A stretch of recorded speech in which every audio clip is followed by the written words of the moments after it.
নাই টেলিফোন নাই রে পিয়ন নাই রে টেলিগ্রাম বন্ধুর কাছে বন্ধুকে আর কোনোদিনও টেলিফোন কিংবা পিয়ন খুঁজে খবর পাঠাতে চাইবেন না পাপিয়া সারোয়ার। বৃহস্পতিবার মরণবেধি ক্যান্সারের কাছে হার মেনে না ফেরার দেশে পাড়ি জমিয়েছেন গুণী এই সঙ্গীতশিল্পী। শুক্রবার বেলা ৯টার কিছু পর সর্বস্তরের শ্রদ্ধা জানাতে তার মরদেহ নেওয়া হয় কেন্দ্রীয় শহীদ মিনারে। রবীন্দ্রসঙ্গীত শিল্পী সংস্থার আয়োজনে শেষ শ্রদ্ধা জানাতে আসেন শিল্পীর দীর্ঘদিনের সহকর্মী, বন্ধু, স্বজন, অগ্রজ ও অনুচরা।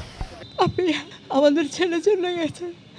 আমাদের যে কত ছোট মেয়ে, আর তার প্রতিভা দিয়েই সে আমাদেরকে জিতিয়ে নিয়েছিল। চিরদিন যেমনি করে আমার হৃদয়ে রয়েছে মিতা হক, সাদি মোহাম্মদ স্যার, তেমনি থাকবেন পাপিয়া স্যার।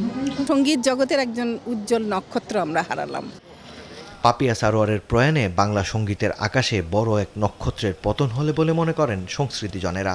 পাপিয়া সারোয়ার উনি এই নশ্বর পৃথিবীতে চলে গেলেন, কিন্তু যে প্রজন্ম রেখে গেলেন তাদের কাছে উনি চিরদিন থাকবেন, তার কর্ম দিয়ে থাকবেন। পাপ্পু আপা, তুমি যেখানেই চলে যাচ্ছ ভালো থেকো, তোমাকে অনেক শ্রদ্ধা, অনেক গভীর ভালোবাসা।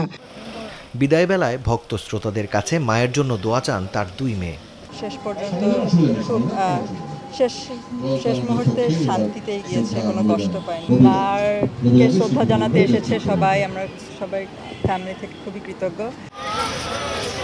কেন্দ্রীয় শহীদ মিনারে শ্রদ্ধা নিবেদনের পর ধানমন্ডির ঈদগাহ মসজিদে জানাজা শেষে বনানী কবরস্থানে দাফন করা হয় দেশের রবীন্দ্রসঙ্গীতের অন্যতম পুরোধা পাপিয়া সারোয়ারকে।